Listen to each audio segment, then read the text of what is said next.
Good morning, students. In today's class, now we are going to solve some objective type questions. Okay?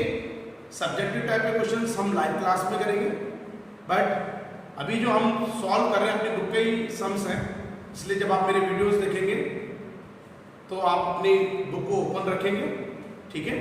MCQ वगैरह आपको दे रखे हैं, fill in the blanks वगैरह आपको दे रखे हैं, छोटे छोटे क्वेश्चन है, 1 मार्क्स के लिए थोड़ा इंपॉर्टेंट टॉपिक है, क्योंकि चैप्टर को अगर मैं वैसे वेटेज पे ले रहा हूँ तो मैं इस चैप्टर का वेटेज मान रहा हूँ 5 मार्क्स का, 1 + 4, तो 1 मार्क्स के लिए थोड़ा इंपॉर्टेंट टॉपिक हमारे पास बन रहा है। कुछ भी आ सकता है लेकिन इंपॉर्टेंट है, ठीक है ना, इसलिए हम इसको सॉल्व कर रहे हैं। ओके, तो आप लोग अपनी बुक ओपन कर लेना इस वीडियो को देखते हुए।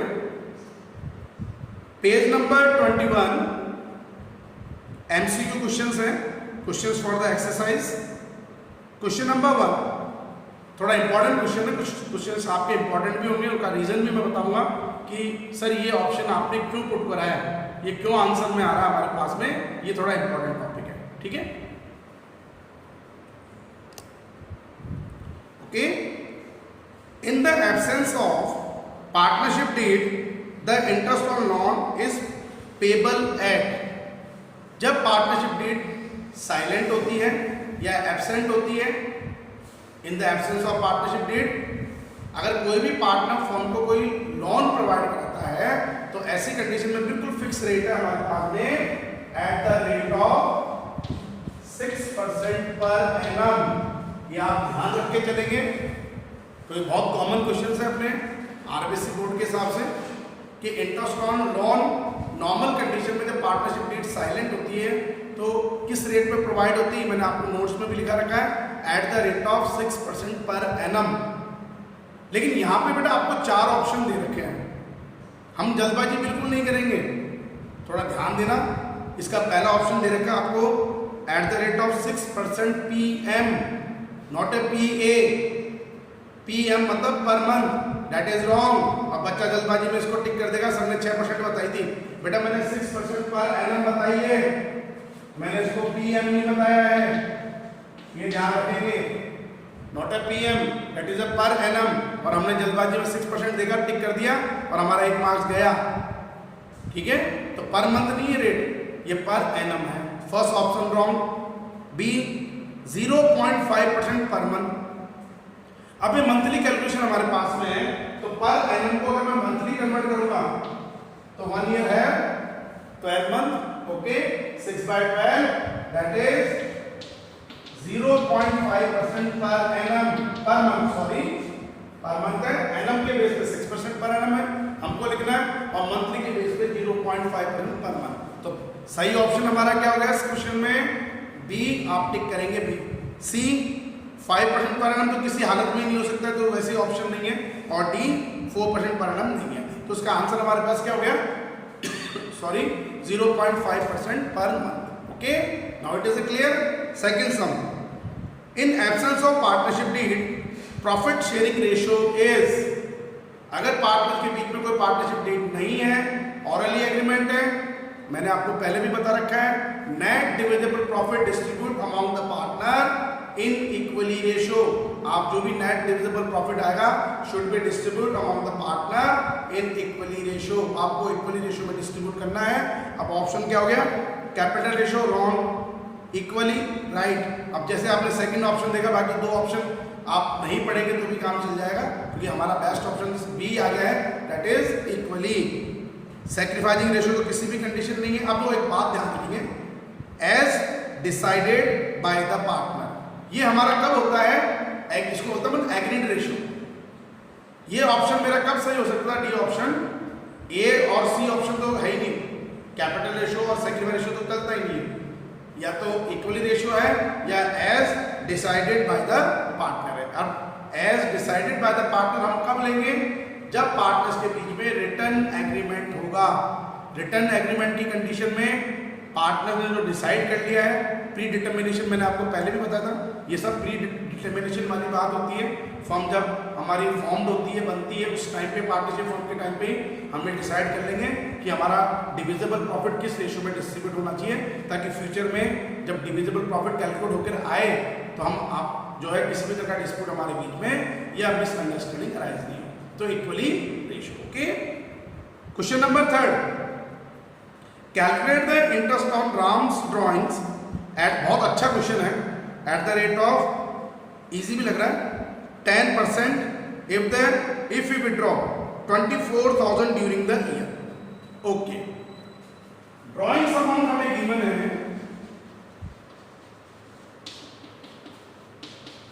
24,000 और आईओडी आपको गिवन है दैट इज 10%। अब इसके साथ में पर एनम वर्ड यूज नहीं कर रहा है, ये पीए पर एनम वर्ड यूज नहीं कर रहा है। तो बेटा ऐसी कंडीशन में अगर पर एनम वर्ड यूज नहीं करे तो ऐसी कंडीशन में रेस्पेक्टिव अमाउंट का ही हम इंटरेस्ट कैलकुलेट करके चलेंगे। तो 24,000 का अगर मैं 10% कैलकुलेट करता हूं दैट इज ₹2,400। तो इंटरेस्ट ऑन ड्रॉइंग्स हमारा कितना निकल के आ गया, दैट इज 2,400। बहुत इंपॉर्टेंट फैक्टर है, परसेंटेज के साथ में अगर पर एनम वर्ड यूज नहीं कर रहा है तो हम इंटरेस्ट ऑन ड्रॉइंग्स या कैपिटल को मंथली बेसिस पे कैलकुलेट नहीं करते हैं। आप जितनी कैपिटल है, जितना आपका ड्रॉइंग्स है दैट इज 24,000, उसी का 10% कैलकुलेट कर लीजिए, अमाउंट ₹2,400। बट इसको थोड़ा मैं ऑल्टर कर रहा हूँ, सम को थोड़ा ध्यान देना। अब अगर इसमें सम को इस तरह से पढ़ूं, calculate the interest on Ram's drawings eight the rate of 10% per annum. अब मैं इसको इस तरह से नहीं लेके मैं इसको PA कर लेता हूं पर एनम। तो ऐसी कंडीशन में हमारा इंटरेस्ट जो होगा वो 2,400 कैलकुलेट नहीं होगा। व्हाई, क्यों नहीं कैलकुलेट होगा? बिकॉज मैंने आपको नोट्स में भी नोट डाउन कराए थे, अगर कोई भी पार्टनर एनुअल बेसिस पे अगर एक बार ही ड्रॉइंग्स कर रहा है और आपको ईयरली या एनुअली वर्ड यूज करेगा, तो ऐसी कंडीशन में वी आर एज्यूम, हम ये एज्यूम करते थे कि बिगिनिंग ऑफ द ईयर उसने ड्राइंग्स करना स्टार्ट उसने कर लिया है, तो interest should be charges by the partners, या इंटरेस्ट जो पार्टनरशिप फर्म जो चार्ज करेगी वो पूरे ईयरली चार्ज करेगी, दैट इज 24,000 इंटू 10/100। बट यहाँ पे आपको ड्राइंग्स अमाउंट के साथ में ड्यूरिंग द ईयर बोल रहा है, during the year, for this period, during this period. तो ऐसी कंडीशन में हमें पर्टिकुलर डेट पता नहीं ड्राइंग से क्या है, तो according to Indian partnership act 1932 हम फॉलो कर रहे हैं और उसके अकॉर्डिंग हमें एवरेज पीरियड का इंटरेस्ट कैलकुलेट करना है और एवरेज पीरियड हम मानते हैं 6 मंथ का। तो उस कंडीशन में हमारे पास क्या होता है, drawings 24,000 into 10/100 into 6/12 that is ₹1,200। Okay, option में भी दे रखा है, हमें कंफ्यूज करेगा वो आपको। ए ऑप्शन क्या दे रखा है 1,200, इट इज रॉन्ग। ये कब सही होता बेटा, जब आपको परसेंटेज के साथ में पर एनम कह रहा होता है, परसेंटेज पर एनम, तब ये ऑप्शन सही था। लेकिन हमको इसमें 10% गिवन है, तो हमें इसको 24,000 पे केवल 10% कैलकुलेट करना, because per annum word use की नहीं है। तो ऐसी कंडीशन में हम पर्टिकुलर अमाउंट का ही इंटरेस्ट कैलकुलेट कर लेंगे। बी ऑप्शन 1,800 तो किसी भी हालत में नहीं है। सी 2,400 इट इज ऑप्शन, तो इसका राइट आंसर है सी। ओके, 2,400। ओके, पॉइंट नंबर 4, ये हमारा कोई ऑब्जेक्टिव अपने पास में बेस्ट ऑप्शन वाला नहीं है आपको, ये आपको एक सम में आपसे कैलकुलेशन पूछ रहा है कि ये पॉइंट होना चाहिए कि नहीं होना चाहिए, ये एप्लीकेबल होगा कि नहीं होगा, हमें ये मानना है। जैसे ये बोल रहा है in the absence of a partnership deed, partnership deed हमारी एब्सेंट है, तो ऐसी कंडीशन में ये प्रोविजन आनी चाहिए कि नहीं आनी चाहिए। Number 1, interest on capital is given. अब एक नॉर्मल बात है, जब पार्टनर्स के बीच में कोई पार्टनरशिप एग्रीमेंट नहीं, तो according to Indian partnership act 1932 interest on capital should not be provided to any partner. किसी भी पार्टनर को इंटरनल कैपिटल नहीं मिलेगा, तो हम इसमें आंसर क्या लिखेंगे, internal capital should not be provided to them, उनको नहीं मिलेगा। B, interest on drawings is charge, no. जब इंटरेस्ट ऑन कैपिटल ही प्रोवाइडेड नहीं करें तो पार्टनर अगर कोई ड्रॉइंग्स कर रहा है हम उससे इंटरेस्ट उस पर भी चार्ज नहीं कर सकते। इसका answer interest on drawing should not be charges by any partner. Okay. See, salary is given, no. Any kind of remuneration अगर आपको पे ही नहीं करने सैलरी कमीशन, तो salary should not be provided to partner, commission should not be provided to partner. 4 and final, providing share in profit. आप किस share में profit provide करेंगे, इससे पहले भी क्वेश्चंस में आया हुआ है, इन इक्वली रेशो। जब पार्टनर्स के बीच में रिटर्न एग्रीमेंट नहीं है, साइलेंट है, पार्टनरशिप डीड ऑरली एग्रीमेंट है, तो net division profit should be distribute among the partner in equally ratio. तो इसका आंसर हो जाएगा इक्वली। बहुत अच्छा सम है, हो सकता है 1 मार्क्स में आपको एमसीक्यू में नहीं देखे, ये कुछ आपको एडजस्टमेंट्स दे दें और उसके पीछे आपका कमेंट पूछ लें कि भाई ये पॉइंट होना चाहिए कि नहीं होना चाहिए, तो आप इस तरह से आंसर एक लाइन में देंगे। Okay, next point, question number 5, in a partnership firm maximum number of partner is. ये अभी मैंने आपको जब हमारा टेस्ट हुआ था, पीरियोडिकल टेस्ट फर्स्ट हुआ था, उसमें भी दिया था। हम एक नॉर्मल बात मानते बेटा देखो कि मिनिमम नंबर ऑफ पार्टनर, इसमें हमें कोई डाउट नहीं है, 2। मिनिमम नंबर पार्टनर हमारे पास कितने चलेंगे, only 2, okay. But what is the maximum number of partner, हमारे पास में मैक्सिमम नंबर ऑफ पार्टनर क्या है। मैं तो दोबारा बेटा एक चीज दोबारा आप लोगों को रिपीट कर रहा हूं। अगर मैं मैक्सिमम नंबर ऑफ पार्टनर की बात करूं,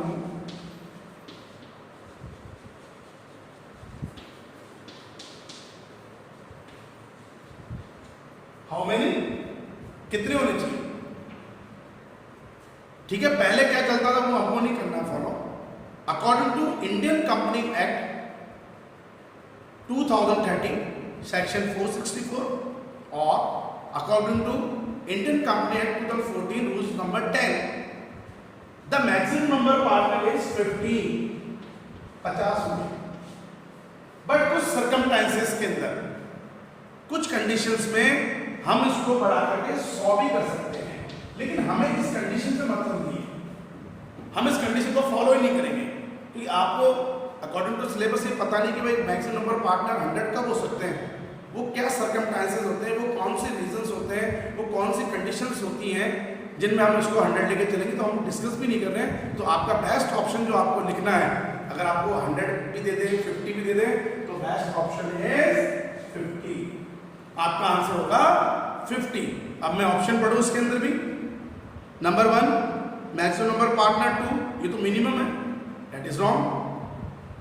बी 10, दैट इज रॉन्ग, पहले हुआ करते थे, लेकिन मैं आपको बताऊंगा नहीं, मैं आपको कंफ्यूज नहीं करूंगा किस कंडीशन में 10 होते थे। थर्ड ऑप्शन 20, ये पहले प्रीवियसली चला करते थे जब कंपनी 2013 इशू नहीं हुआ था, उससे पहले की कंडीशन, बट मैं इसको डिस्कस नहीं कर रहा हूँ। ऑप्शन डी अब तो मिलेगा ही मिलेगा, जब 3 ऑप्शन शुरू के गलत हो गए, 2, 10 एंड 20, डी 50, तो आपका ऑप्शन क्या हो गया इसमें आंसर में, डी 50। बट इन केस अगर आपको 50 के साथ में एक ऑप्शन में 100 भी दे देता, तो हम बेस्ट ऑप्शन किसको मानते हैं, दैट इज 50 नॉट 100। ओके, तो आपको जब मान लो न्यूमेरिकल, अब जब थ्योरिकल सम भी करेंगे फॉर 1 मार्क्स, तो आप मैक्सिमम नंबर पार्टनर डिनोट करेंगे 50, आपको 50 बताने, 100 नहीं बताने, ठीक है। Next question, question number 6, that is partners are not. अब ये एमसीक्यू में आपको डैश भी कर रहा है, फिल इन द ब्लैंक्स में भी, लेकिन आपको इसमें बेस्ट ऑप्शन जो अभी हमने पीरियोडिकल टेस्ट में भी हम लोगों ने यही किया था, जब आपको फिल इन द ब्लैंक्स दिए थे, तो हमने आपको 3 या 4 ऑप्शन दे दिए, जो बेस्ट ऑप्शन है वो आपने फिल करना है, तो वही चीज़ हम इसमें भी मान रहे हैं। ये बोल रहा है पार्टनर्स, अपने पास में partners are not entitled to receive dash in the absence of the partners partnership agreement, कि जब पार्टनर्स के बीच में पार्टनरशिप डीड नहीं है, एग्रीमेंट नहीं है, तो ऐसी कंडीशन में उनको क्या चीज़ नहीं मिलनी चाहिए। Number 1 salary, yes. Number 2 interest on capital, number 3 fees and commission, सब सही है, सैलरी भी नहीं मिलेगी उनको, फीस एंड कमीशन भी नहीं मिलेगा, इंटरेस्ट ऑन कैपिटल भी नहीं मिलेगा, और 4 बोल रहा ऑल ऑफ द अबव। तो हमारा ऑप्शन क्या हो जाएगा इसमें, ऑल ऑफ द अबव, कि हम इन तीनों को नहीं दे सकते। तो बेस्ट ऑप्शन जो आपको फिल इन द ब्लैंक्स में लिखना है वो लिख देंगे ऑल ऑफ द अबव, या हमारा ऑप्शन हो गया D, all of the above. ठीक है, क्लियर है? ये क्वेश्चंस बड़े इंपॉर्टेंट है बेटा आपके लिए, इसलिए मैं इसको रिपीट करवा रहा हूं, ध्यान देके चलेंगे। Next question, question number 7, the balance of partners capital account will reduce with. बहुत अच्छा क्वेश्चन है कि ऐसी कौन सी सर्कमस्टेंसेस बन सकती है जिसमें पार्टनर्स कैपिटल अकाउंट और पार्ट में एक चीज और ऐड कर रहा हूं, पार्टनर कैपिटल अकाउंट और पार्टनर्स करंट अकाउंट रिड्यूस कर जाता है, कम हो जाता है। मतलब कैपिटल अकाउंट या करंट अकाउंट में नेगेटिव इफेक्ट होते हैं, नेगेटिव इफेक्ट होंगे। दो ही तो है, ड्रॉइंग्स और इंटरेस्ट ऑन ड्रॉइंग्स।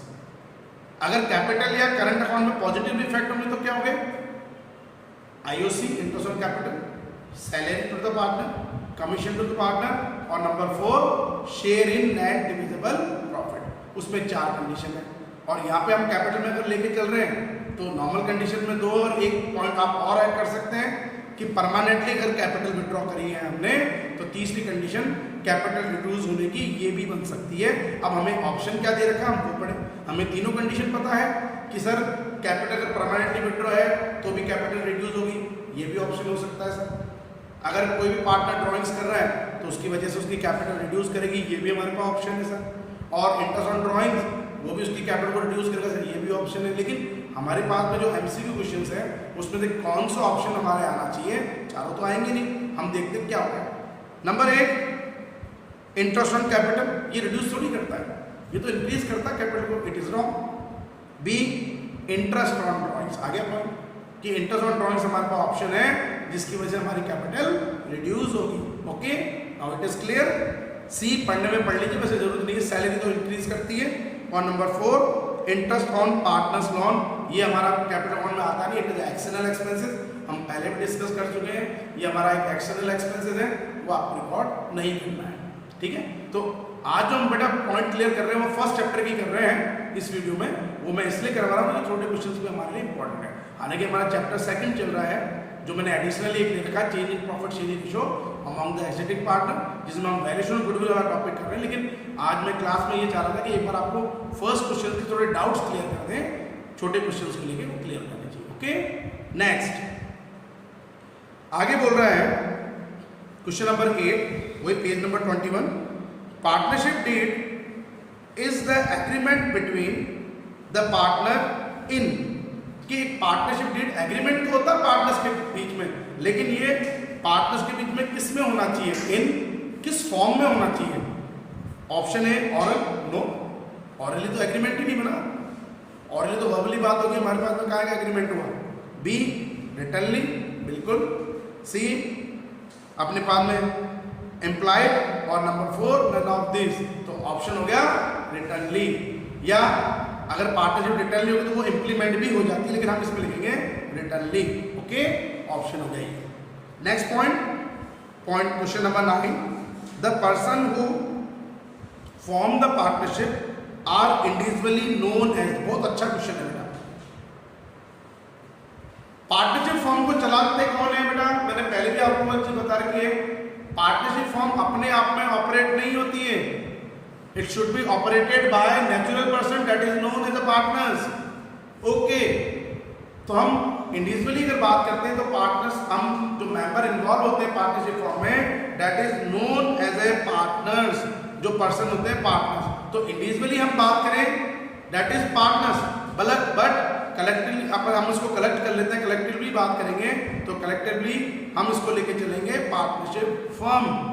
तो individually they are known as a partners और collectively they are known as a partnership firm. तो ये इंडिविजुअली बोल रहा तो मेरे पास ऑप्शन क्या होगा, number 1 that is firm, no. Firm तो कलेक्टिवली वाली बात आएगी, जब कलेक्ट हो जाएंगे सारे पार्टनर तो वो किस फॉर्म में आ गए, पार्टनरशिप फॉर्म में, आर्टिफिशियल पर्सन में। तो फॉर्म कब बन रहे हैं, collectively, it is wrong. B partners, correct sir, partners हो गए। सी सोल ट्रेडर तो हो ही नहीं सकता है, सोल ट्रेडर तो अकेला आदमी होता है, सोलो प्रोप्राइटरशिप होती है उसमें, तो that is wrong. And D को वेंचरर्स, दो कौन वेंचरर्स बोल रहे हैं, इसको को वेंचरर्स अपन बोलते हैं।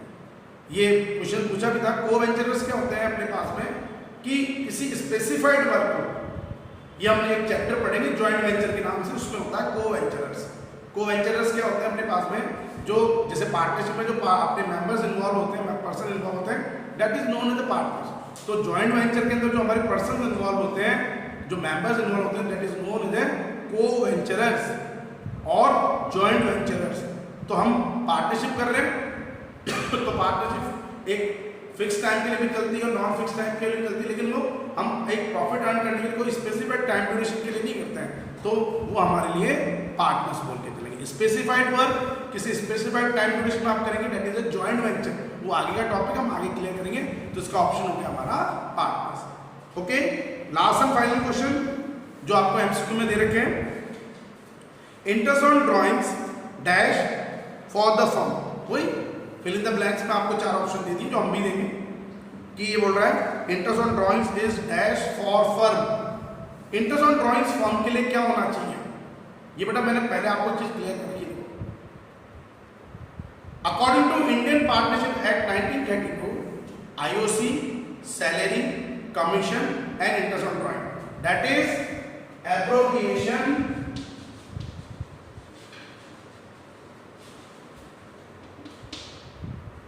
Out of profit,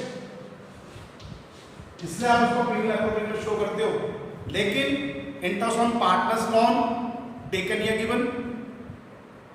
number 2, rent paid to the partner for using his premises for a business purpose.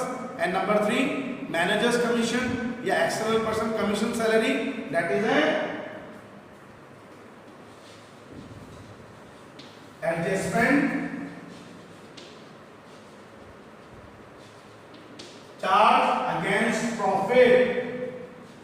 Okay, तो interest on drawing is appropriation out of profit होगा, IOC appropriation out of profit होगा, salary to partner, commission to the partner appropriation out of profit होगा, but interest on loan to the partner, salary commission to the manager और rent paid to the partner for using his premises for a business purpose, that is a adjustment charges out of या against profit होगा। अब हम देखते हैं क्या option बोल रहा है ये, दैट इज इनकम। इसमें दूसरा ऑप्शन दे रखा है, मैंने वो समझा दिया। इनकम, आप इंटरेस्ट ऑन ड्राइंग सीधी सी बात है, फर्म के पॉइंट ऑफ व्यू से बेटा क्या होती है, हमने न्यूमेरिकल सम कर रखे हैं, तो interest on drawings it is a income, all the income and gains are credit. तो जब आप पीनल एप्रोप्रिएशन अकाउंट बना रहे थे, हम इसको कहाँ पे रिकॉर्ड कर रहे थे, क्रेडिट साइड में रिकॉर्ड कर रहे थे। ओके, एक्सपेंसेस पहला ऑप्शन ही आ गया, इनकम में एक्सपेंसेस बोथ, ये तो हो ही नहीं सकता है, या तो इनकम हो या एक्सपेंसेस हो। ये एक्सपेंसेस किसके बिहाफ पे बेटा, नेचुरल पर्सन के बिहाफ पे, दैट इज पार्टनर्स। इसलिए जब आप पार्टनर्स का अकाउंट बनाते थे तो इंटरेस्ट ऑन ड्राइंग्स और ड्राइंग्स को हम पार्टनर कैपिटल या करंट अकाउंट में डेबिट साइड में रिकॉर्ड करते थे। ओके, नन ऑफ दिस, ये तो हो ही नहीं सकता है, तो that is a income. Okay, but मैंने एक्स्ट्रा पॉइंट आपको और बता दिया है, it is also appropriation out of profit, ठीक है ना।